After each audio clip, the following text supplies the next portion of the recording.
بسم اللہ الرحمن الرحیم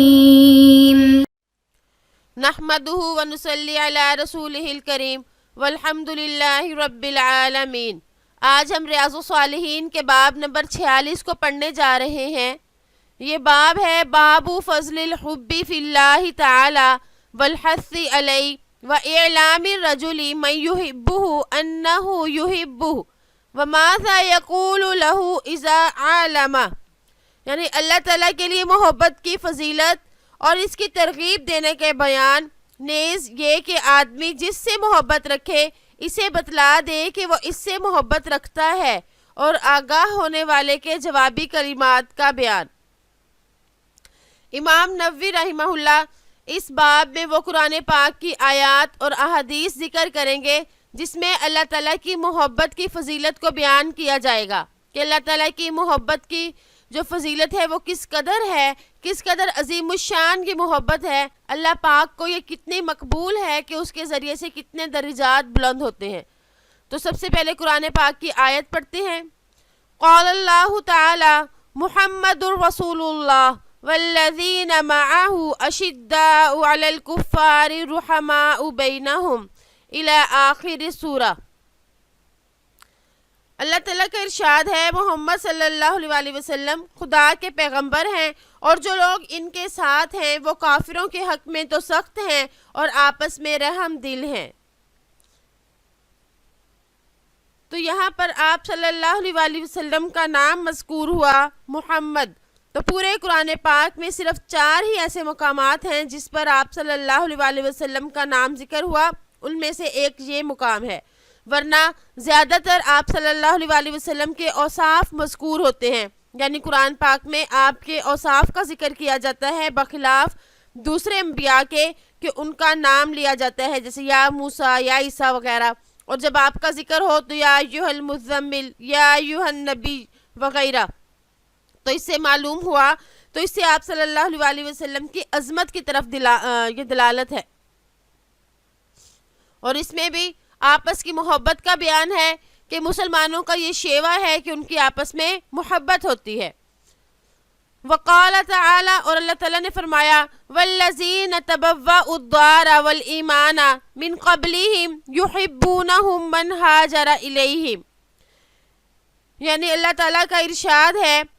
کہ اور جو لوگ جگہ پکڑے رہے ہیں اور اس گھر میں اور ایمان میں ان سے پہلے، وہ محبت کرتے ہیں ان سے جو وطن چھوڑ کر آتے ہیں ان کے پاس۔ اس آیت میں انصار کا ذکر ہے، انصار کی ایک صفت بیان کی جا رہی ہے کہ جو لوگ ہجرت کر کے مکہ سے ان کے پاس آئے یہ ان سے محبت کرتے ہیں۔ تو انصار مدینہ کا مہاجرین مکہ کے ساتھ اکرام اور استقبال اس قدر اعلیٰ تھا، اس قدر مثالی تھا کہ اللہ تعالیٰ نے بھی ان کی تعریف بیان کی۔ اور آپ لوگوں کو جیسے کہ معلوم ہے کہ انصار والوں نے یہ بھی کہا، انصار مدینہ نے، کہ ہمارے پاس جو ہمارے بھائی ہجرت کر کے آئے ہیں تو ان میں ہمارے مال وغیرہ ہر چیز تقسیم کر دیں۔ تو یہ سب محبت کی وجہ سے تھا، تو اللہ تعالیٰ نے اس کو بیان کیا، قرآن پاک میں اس کو بیان کیا کہ یہ انصار کی محبت کس قدر اچھی تھی۔ وعن انس رضی اللہ عنہ عن النبی صلی اللہ علیہ وسلم قال ثلاث من کن فی وجد بہن حلاوة الایمان ان یکون اللہ ورسولہ احب الیہ مما سواہما وَأَن يُحِبَّ الْمَرْءَ لَا يُحِبُّهُ إِلَّا اللَّهُ إِلَّا لِلَّهِ وَأَن يَكْرَهَ أَن يَعُودَ فِي الْكُفْرِ بَعْدَ أَنْ أَنْقَذَهُ اللَّهُ مِنْهُ كَمَا يَكْرَهُ أَن يُقْذَفَ فِي النَّارِ۔ حضرت انس رضی اللہ تعالیٰ عنہ سے روایت ہے کہ نبی کریم صلی اللہ علیہ وسلم نے ارشاد فرمایا، 3 چیزیں جس شخص میں ہوں گی وہ ان کی وجہ سے ایمان کی حلاوت کو محسوس کرے گا، یہ کہ اللہ اور اس کا رسول ان کے سوا ہر چیز سے زیادہ محبوب ہوں، اور یہ کہ وہ کسی آدمی سے صرف اللہ کے لیے محبت رکھے، اور یہ کہ وہ دوبارہ کفر میں لوٹنے کو اتنا ہی ناپسند سمجھے جتنا کہ آگ میں جانے کو ناپسند سمجھتا ہے۔ تو اس حدیث مبارکہ میں آپ صلی اللہ علیہ وآلہ وسلم نے 3 چیزوں کی بنا پر ایمان کی حلاوت کا فرمایا کہ جس شخص میں یہ 3 چیزیں پائی جائیں گی وہ ایمان کی حلاوت کو محسوس کرے گا۔ حلاوت سے کیا مراد ہے؟ حلاوت سے مراد مزہ ہے، اور یہاں پہ حلاوت سے مراد اللہ تعالیٰ کی فرما برداری کرنے میں لذت محسوس کرنا ہے، یعنی جو اللہ اور اس کے رسول نے کام بتائے ہیں تو اب ہم ان کاموں کو کریں، خواہ وہ کچھ دشوار بھی ہو لیکن ان میں ہمیں لذت محسوس ہو، وہ کام کرتے وقت ہمیں مزہ آئے، اللہ اور اس کے رسول کی محبت اس قدر غالب ہو کہ ہر کام میں نظر اور توجہ جو ہے وہ اللہ ہی کی طرف جائے۔ اور بعض حضرات یہ بھی فرماتے ہیں کہ اس سے مراد یہ ہے، اس لذت سے مراد کہ جس کو یہ لذت محسوس ہوگی وہ شخص دنیا کے فائدوں کو نہیں دیکھے گا بلکہ دنیا کے غرض و مقاصد کو آخرت کے لیے قربان کر دے گا، اور اس کو یہ کرنا بہت آسان محسوس ہوگا، اس کے لیے یہ کچھ زیادہ دشوار نہیں ہوگا، اور جب آخرت کے لیے دنیا کے کسی مقصد کو قربان کرے گا تو اس کو اس میں بھی لذت آئے گی۔ اور فرمایا کہ وہ 3 کام کیا ہیں؟ وہ حلاوت، ایمان کی حلاوت جس شخص کو محسوس ہوگی اس میں یہ 3 چیزیں پائی جائیں، وہ 3 چیزیں کیا ہیں؟ ان میں سے سب سے پہلے تو یہ ہے کہ اللہ اور اس کے رسول کی محبت اس کو سب سے اعلیٰ ہو، یعنی سب محبتوں پر غالب جو محبت ہو وہ اللہ اور اس کے رسول کی محبت ہو۔ تو جب انسان کسی کو محبوب بنا لیتا ہے تو اس کے بتائے ہوئے ہر کام کی طرف چلنا بہت ہی آسان ہوتا ہے، کیونکہ مقصد محبوب کی رضا ہوگی۔ اور اگر کسی انسان سے بھی محبت کی جائے تو اس کا مقصد بھی اللہ ہی ہو، یعنی وہ بھی اللہ کی وجہ سے ہو، اللہ نے جس کے ساتھ محبت کرنے کا حکم دیا اسی سے محبت کی جائے، ہمارا ملنا، اٹھنا، بیٹھنا، چلنا صرف اللہ کی رضا کی وجہ سے ہو،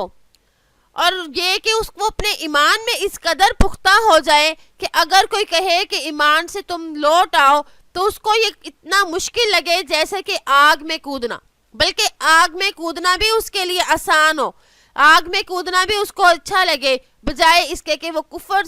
کفر میں لوٹے، یعنی وہ اپنے ایمان میں اس قدر پختہ ہو جائے۔ تو اب یہاں پہ جو محبت کرنے کا بتایا وہ یہاں پر محبت اللہ اور اس کے رسول کے لیے ہو اور اللہ اور اس کے رسول کے ساتھ ہو، اس لیے کہ محبت ایسا مادہ ہے جو اس وجہ سے ہوتا ہے کہ اگر کوئی بہت خوبیوں والا ہو تب ہم اس سے محبت کرتے ہیں، یا کسی کا ہم پر کوئی احسان ہو ہمیں تب اس سے محبت ہوتی ہے۔ تو سب سے زیادہ خوبیوں والی ذات بھی اللہ کی ہے اور سب سے زیادہ احسانات بھی اللہ کے ہیں، اسی لیے اللہ سے محبت کرنے کا سب سے زیادہ حق ہے، اور اللہ کے رسول نے بھی ہم پر یہ احسان کیے کہ ہمیں اللہ تک پہنچایا، اللہ کے تمام پیغامات جو تھے وہ ہم تک پہنچائے، اللہ کی رضا، اللہ کی خوشنودی کا ہمیں بتایا، اور جن کاموں سے اللہ ناراض ہوتے ہیں ان کا ہمیں بتایا۔ تو آپ صلی اللہ علیہ وآلہ وسلم کے ہم پر بہت زیادہ احسانات ہیں، ان احسانات کے بدلے ہمارا بھی حق ہے کہ ہم سب سے زیادہ آپ صلی اللہ علیہ وآلہ وسلم سے محبت کریں، اور آپ صلی اللہ علیہ وآلہ وسلم کی ذات بھی خوبیوں اور کمالات والی تھی، تو اللہ اور اس کے رسول سے محبت کرنا یہاں واضح ہو گیا کہ محبت کرنا ان سے کیوں ضروری ہے۔ وعن ابی ہریرہ رضی اللہ عنہ عن النبی صلی اللہ علیہ وسلم قال سبعۃ یظلهم اللہ فی ظلہ یوم لا ظل الا ظلہ، امام عادل وشاب نشأ فی عبادت اللہ عز وجل، ورجل قلبه معلق فی المساجد، ورجلان تحابا فی اللہ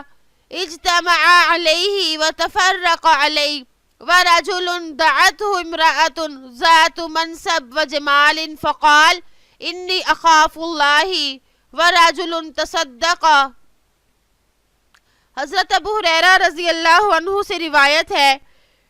کہ نبی کریم صلی اللہ علیہ وآلہ وسلم روایت کرتے ہیں کہ آپ نے ارشاد فرمایا، 7 آدمیوں کو اللہ تعالیٰ اپنے سائے میں جگہ عنایت فرمائے گا جس دن کے اللہ کے سائے کے علاوہ دوسرا سایہ نہ ہوگا۔ نمبر 1، امام عادل، وہ نوجوان جو اللہ کی عبادت جوانی میں کرتا ہو، وہ آدمی جس کا دل مسجد کے ساتھ اٹکا ہوا ہو، اور وہ آدمی جس کی آپس میں محبت اللہ کے لیے ہو، اسی پر وہ جمع ہوئے ہوں، اسی پر وہ جدا ہوتے ہوں۔ اور وہ آدمی جس کو کوئی حسن و جمال والی عورت اپنی طرف متوجہ کرے اور وہ یہ کہہ دے کہ مجھے اللہ کا خوف مانے ہے۔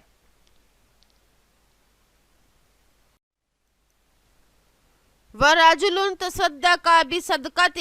فَأَخْفَاهَا حَتَّى لَا تَعْلَمَ شِمَالُهُ مَا تُنْفِقُ يَمِينُهُ وَرَجُلٌ ذَكَرَ اللَّهُ تَعَالَى خَالِيًا فَفَاضَتْ عَيْنَاهُ متفق علیہ۔ یعنی وہ آدمی جو اس طرح صدقہ دے کہ اس کے بائیں ہاتھ کو بھی خبر نہ ہو کہ دائیں ہاتھ نے کیا خرچ کیا، اور وہ آدمی جو تنہائی میں اللہ کو یاد کرے اور اس کے آنسو بہنے لگے۔ اس حدیث مبارکہ میں آپ صلی اللہ علیہ وسلم نے بتائے وہ حضرات بتائے کہ جن کو اللہ تعالیٰ سایہ نصیب فرمائیں گے۔ اس میں فرمایا کہ اس حدیث میں کہ 7 طرح کے لوگ ہیں جن کو اللہ تعالیٰ عرش کے سائے میں جگہ دیں گے، اور بعض دوسری قسم کے لوگوں کو بھی بتایا گیا۔ تو محدثین نے ان کو جمع کیا تو تقریباً 82 طرح کے وہ لوگ بنتے ہیں جن کو اللہ تعالیٰ اپنے عرش کے سائے میں جگہ دیں گے۔ تو ان میں سے پہلا تھا رجلان اس میں جو ہماری سبق کے ساتھ متعلق ہے وہ ہے رجلان تحابا فی اللہ، یعنی وہ 2 آدمی جو ایک دوسرے سے صرف اللہ کے لیے محبت کرتے ہوں۔ تو وہ اشخاص جو اللہ کے عرش کے سائے کے نیچے ہوں گے، ان میں آپس میں محبت کرنے والوں کا بھی ذکر ہے، اور وہ محبت کیوں کریں گے؟ ان کا مقصد اللہ کی رضا ہوگا، اللہ ہی ہوگا۔ ایک دوسری روایت میں آتا ہے جو آپس میں اللہ کے لیے محبت کرتے ہیں، قیامت کے دن ان کے لیے نور کے ممبر ہوں گے جس پر وہ سیر و تفریح کریں گے، ان پر انبیاء اور شہداء رشک کریں گے۔ اور ایک روایت میں یہ بھی آتا ہے کہ جو اللہ کے لیے محبت کرے، اللہ تعالیٰ کے لیے بغض کرے، اللہ تعالیٰ کے لیے کسی کو عطا کرے اور اللہ کے لیے روکے، تو یہ اعمال کرنے والے اپنے ایمان کی تکمیل کرنے والے ہوتے ہیں۔ اور ایک روایت میں یہ بھی ہے کہ آپ صلی اللہ علیہ وسلم سے یہ پوچھا گیا کہ اللہ تعالیٰ کو کون کون سے اعمال زیادہ پسند ہیں، تو آپ صلی اللہ علیہ وسلم نے فرمایا احب الاعمال الی اللہ الحب فی اللہ والبغض فی اللہ، یعنی سب سے بہترین اعمال میں سے یہ ہے کہ اللہ کے لیے محبت کرے اور اللہ کے لیے بغض رکھے۔ تو اس میں یہ جو 7 قسم کے لوگوں پر اللہ فرمایا کہ وہ اللہ تعالیٰ کے سائے میں ہوں گے، تو یہ خوش نصیب لوگ ہیں جو اپنے اعمال اور کردار کی بنا پر قیامت کے دن میدان حشر میں خدا کے سائے میں ہوں گے۔ یعنی اللہ تعالیٰ اس قسم کے لوگوں کو قیامت میں اپنے دامن رحمت میں جگہ عطا فرمائیں گے اور ان کو قیامت کی سختیوں سے بچا لیں گے۔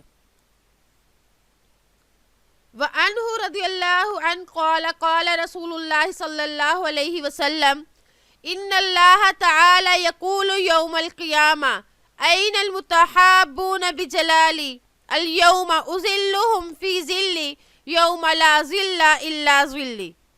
حضرت ابو ہریرہ رضی اللہ عنہ سے روایت ہے کہ نبی کریم صلی اللہ علیہ وسلم کا ارشاد نقل کرتے ہیں کہ اللہ جل شانہ قیامت کے دن فرمائے گا، کہاں ہیں وہ لوگ جو میرے جلال کے پیش نظر آپس میں محبت کرتے تھے؟ آج میں ان کو اپنے سائے میں جگہ عطا کروں گا، جبکہ میرے سائے کے علاوہ اور کوئی سایہ نہ ہوگا۔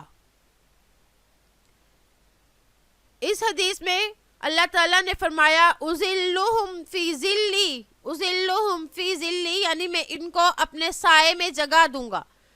تو اللہ تعالیٰ کے سائے سے کیا مراد ہے؟ کون سا سایہ مراد ہوگا؟ تو اس میں محدثین نے یہاں پر کئی طرح کے قول نقل کیے، یعنی اس میں بحث کی کہ ذل یعنی سائے سے کیا مراد ہے۔ اس سائے کے بارے میں 3 قول مشہور ہیں۔ نمبر 1، ذل سے اللہ کا عرش کا سایہ مراد ہے، جیسا کہ بعض اور روایات میں بھی اللہ کے عرش کا ذکر آتا ہے کہ اللہ کا سایہ اللہ کی طرف سائے کی نسبت بطور عظمت اور تکریم کو ظاہر کرنے کے لیے کی، ورنہ یہ عرش کا سایہ ہے۔ اور نمبر 2 یعنی دوسرا قول یہ ہے کہ اس سے مراد اللہ تعالیٰ کی حفاظت اور اللہ کی رحمت ہے، جیسے کہ اور حدیث میں بھی آتا ہے السلطان ذل اللہ فی الارض، یعنی دنیا میں اللہ تعالیٰ کا سایہ سلطان ہوتا ہے، یعنی بادشاہ کے ذریعے سے حفاظت ہوتی ہے۔ اور تیسرا قول یہ ہے کہ راحتوں اور نعمتوں جیسے، یہ راحتوں اور نعمتوں سے کنایا ہے، جیسے کہ عربی زبان میں عیش ذلیل، خوشی اور راحت کے ساتھ گزارنے والی زندگی کو کہتے ہیں، تو اس سے یہاں مراد یہ ہوگا کہ قیامت کے دن ان کو وہاں راحتیں اور نعمتیں بھرپور ملیں گی۔ تو اس سے معلوم ہوا کہ وہ اللہ تعالیٰ کی رحمت میں، اللہ تعالیٰ کی نظر میں ہوں گے۔ وَعَنْهُ قال قال رسول اللہ صلی اللہ علیہ وسلم والذی نفسی بیدہ لا تدخلوا الجنة حتى تؤمنوا ولا تؤمنوا حتى تحابوا اولا ادلکم علی شیء اذا فعلتموه تحاببتم افشوا السلام بینکم۔ حضرت ابو ہریرہ رضی اللہ عنہ نبی کریم صلی اللہ علیہ وآلہ وسلم سے روایت نقل کرتے ہیں کہ آپ صلی اللہ علیہ وآلہ وسلم نے فرمایا، اس ذات کی قسم جس کے ہاتھ میں میری جان ہے، تم جب تک ایماندار نہیں ہوگے جنت میں داخل نہیں ہو سکو گے، اور جب تک آپس میں محبت نہیں کرو گے ایماندار نہیں ہو سکو گے۔ کیا میں تم کو ایسی بات نہ بتاؤں کہ تم جب اس کو کرو تو تم ایک دوسرے سے محبت کرنے لگو، آپس میں اسلام کو عام کر کے پھیلاؤ۔ اس حدیث مبارکہ میں آپ نے فرمایا لا تدخل جنت حتی تؤمنو، یعنی تم جنت میں داخل نہیں ہو سکتے یہاں تک کہ تم ایمان لے آؤ۔ تو یہ بات تو واضح ہے کہ جنت میں کافر داخل نہیں ہوگا، ایماندار ہی جنت میں جائے گا۔ اللہ کا فیصلہ ہے کہ اگر کافروں نے جنت میں کبھی نہیں جانا، اگر وہ جنت میں جانا چاہتے ہیں تو انہیں ایمان قبول کرنا پڑے گا، یعنی وہ مسلمان ہوں گے۔ پھر اس کے بعد آپ صلی اللہ علیہ وآلہ وسلم نے فرمایا کہ ایمان، کامل ایمان کب ہوگا؟ کہ جب ایک دوسرے کے ساتھ تم محبت کرو۔ محبت کرنے کی یہاں پر فضیلت معلوم ہوئی کہ محبت کرنے کو، آپس کی محبت کو آپ صلی اللہ علیہ وآلہ وسلم نے ایک ایمان کی علامت بتائی، اور پھر فرمایا کہ محبت کرنے کا طریقہ کیا ہے، یعنی محبت کرنے کا ایک گر بتا دوں جس سے آپس میں محبت ہوتی ہے، اور آپ صلی اللہ علیہ وآلہ وسلم نے وہ گر یہ بتایا کہ آپس میں زیادہ سے زیادہ سلام کرو، یعنی اسلام کو پھیلاؤ۔ اسلام کا مطلب ہے سلامتی، ایک دوسرے کے لیے سلامتی چاہو، ایک دوسرے کو سلام کرو، اس کی وجہ سے اللہ تعالیٰ تمہارے دلوں میں محبت ڈال دیں گے۔ ہر قوم، ہر امت کا کوئی ابتدائی جملہ ہوتا ہے کہ جب وہ آپس میں ملتے ہیں تو وہ اس جملے کو کہتے ہیں، تو امت محمدیہ کے لیے اللہ تعالیٰ نے سلام والے جملے کو، یعنی السلام علیکم کو مقرر کیا کہ جب آپس میں ملو سلام کرو، اور یہ کہ سلام میں یہ نہ دیکھو کہ کون ہمیں جانتا ہے یا نہیں، کسی کو پہچانتے ہو یا نہ ہو، بلکہ تب بھی ان کو سلام کیا جائے۔ وعنہ رضی اللہ عنہ عن النبی صلی اللہ علیہ وسلم ان رجلا زار اخا له في قرية اخرى فارسل الله على مدرجته ملكا وذكر الحديث الى قوله ان الله قد احبك كما احببته فيه وقد سبق في الباب قبله۔ حضرت ابو ہریرہ رضی اللہ عنہ نبی کریم صلی اللہ علیہ وآلہ وسلم سے روایت کرتے ہیں کہ ایک آدمی اپنے بھائی کی ملاقات کرنے ایک دوسری بستی میں پہنچا تو اللہ نے اس کے راستے میں ایک فرشتہ مقرر کر دیا، اور تمام حدیث کو نقل کیا یہاں تک کہ اللہ تجھے محبوب جانتا ہے جیسے تو رضائے الہی کے لیے اس سے محبت کرتا ہے۔ یہ حدیث اس سے پہلے باب میں گزر چکی ہے۔ اس حدیث میں بھی اللہ تعالیٰ کے لیے محبت کرنے والوں کی فضیلت بیان ہوئی کہ جو شخص اللہ تعالیٰ سے محبت کرتا ہے تو اللہ تعالیٰ بھی اس سے محبت کرتے ہیں۔ یہ حدیث چونکہ ہم پڑھ چکے ہیں اس لیے ہم اس کی مکمل تشریح نہیں کریں گے، بس یہاں پر اسی پر اکتفا کریں گے کہ اس حدیث میں اللہ کی محبت کی فضیلت بیان ہو رہی ہے کہ اس کی محبت کی وجہ سے جو وہ اپنے بھائی کی وجہ سے کرتا، جو اپنے بھائی سے وہ محبت کرتا ہے اللہ کو راضی کرنے کے لیے، تو اللہ جل شانہ بھی اس سے محبت کریں گے، اس کی محبت کا اس کو اللہ نے ایسا اجر دیا، تو اس سے اللہ کی طرف محبت کرنے کی فضیلت معلوم ہوئی۔ وعن براء بن عازب رضی اللہ عنہما عن النبی صلی اللہ علیہ وسلم انہ قال فی الانصار لا يحبهم الا مؤمن ولا يبغضهم الا منافق من احبهم احبه اللہ ومن ابغضهم ابغضه اللہ، متفق علیہ۔ حضرت براء بن عازب رضی اللہ عنہ نبی کریم صلی اللہ علیہ وآلہ وسلم کا ارشاد نقل کرتے ہیں کہ آپ نے انصار کے بارے میں ارشاد فرمایا کہ ان سے محبت مومن ہی کرے گا، ان سے بغض منافق ہی رکھے گا۔ جو انصار سے محبت کرے گا اللہ اس سے محبت کرے گا، جو ان سے بغض رکھے گا اللہ بھی ان سے بغض رکھے گا۔ تو یہاں پر انصار کی محبت کو ایمان کی علامت بتایا گیا کہ جو شخص انصار سے محبت کرے گا تو وہی مومن ہوگا اور وہ اللہ کا محبوب بھی ہوگا۔ تو انصار کے ساتھ محبت کو اس طرح سے معلق کرنے کی وجہ یہ ہے کہ انصار وہ لوگ تھے جنہوں نے مہاجرین کے ساتھ اللہ اور اس کے رسول کی خاطر محبت کی۔ جب مہاجرین